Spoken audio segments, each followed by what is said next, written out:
Hello students, so we are going to start the next chapter, that is the chapter number 17, breathing and exchange of the gases in human being. You have already studied this chapter in your 10th standard, but now the few things are added to this chapter in 11th class. Before discussing the chapter, I would like to tell you about the learning outcomes of the chapter. After studying of this chapter, you will get a knowledge about the parts of the human respiratory system, their function. Secondly, you will come to know how does the transportation of gases takes place in your body. And third, you will come to know how the process of respiration is regulated in your body.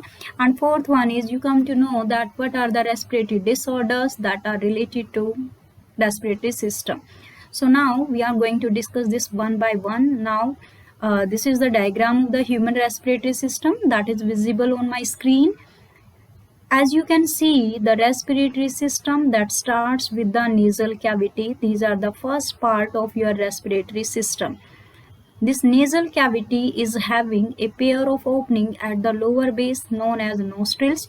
From the nasal cavity, the air will enter into the next part, that is the pharynx. One of the important point regarding pharynx is that it is the common passage both for air as well as for the food. Now this pharynx, it gets divided at its lower end into two parts. One is the food pipe and second is the windpipe. Here you can see this structure which is represented with blue color. This is the trachea, as well as it is also known as windpipe.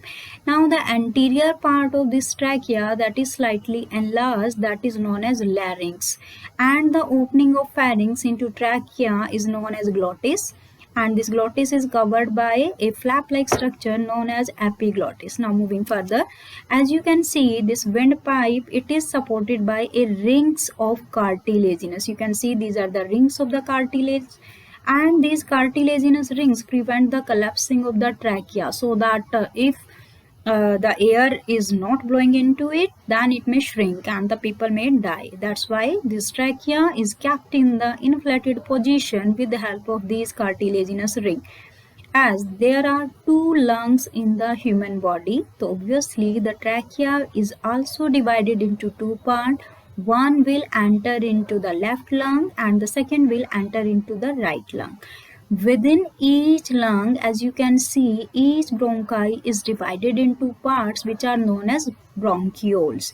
And each of the bronchioles that get terminated into these small balloon-like structures which are known as alveoli.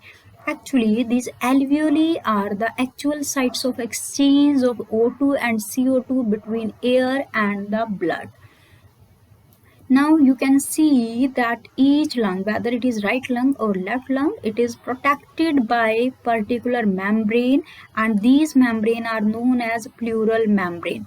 This is the inner pleural membrane, this is the outer pleural membrane, and in between these two pleural membrane, a fluid is there which is known as pleural fluid. This pleural fluid protects the lungs from the mechanical shock, as the lungs, they are very soft and delicate organ.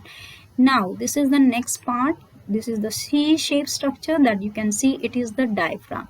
This diaphragm also play a very important role in the functioning of the respiratory system. Now you can see the enlarged view of your respiratory system. This is the, as I have told you in the last slide, that this is the trachea which is supported by C-shaped ring. This is the anterior part of the trachea called larynx, and this is the epiglottis. Epiglottis is where pharynx will open into the trachea, that will be known as glottis, and epiglottis is the protective covering of that glottis. And the function of the epiglottis is to protect, or you can say the prevent the entry of the food particle into trachea. And in between two lungs, you can say the heart is placed. Actually, this is the place which is specified for the heart. This is the actual site where the heart resides.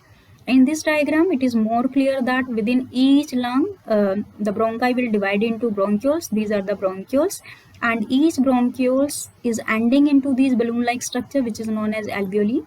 And as I have told you earlier, that in between two pleural membrane, there is the pleural fluid which will protect the lungs from the mechanical shock. Now you can see that each lung is having these millions of the alveoli. As you know that if you are talking about the organism, then cell is the fundamental unit. Fundamental units mean structural and functional unit. In the same way, alveoli, these alveoli, which are the balloon shaped structure, these are the structural and functional unit of the lungs. So each lung is having million of the alveoli, and if you expand the surface area of these alveoli, then it approximately cover 80 square meter of the area, and that is quite large. And why there is a need of such a large respiratory surface area? Because when we say that this particular organ is acting as the respiratory organ in an organism, that it must possess some basic features. First of the feature is that it must have a large surface area. That's why these alveoli, these are expanded to form 80 square meter of the area, so that it can provide a large surface area for the exchange of the gases. Secondly, these alveoli, these are covered by very thin membrane. This is also the requirement for the organ to act as respiratory organ. Fine. The next one, each respiratory, or you can say these respiratory unit, that is alveoli, these must be surrounded by a rich network of blood capillaries. And one of the important facts regarding respiration is that whether it is O2 or CO2, they are moving in or out by the process of diffusion. So one of the prime requirement for the diffusion to take place is the thin membrane should be there, and it must be moist. Means when the diffusion is taking place, it must take across a thin and moist surface.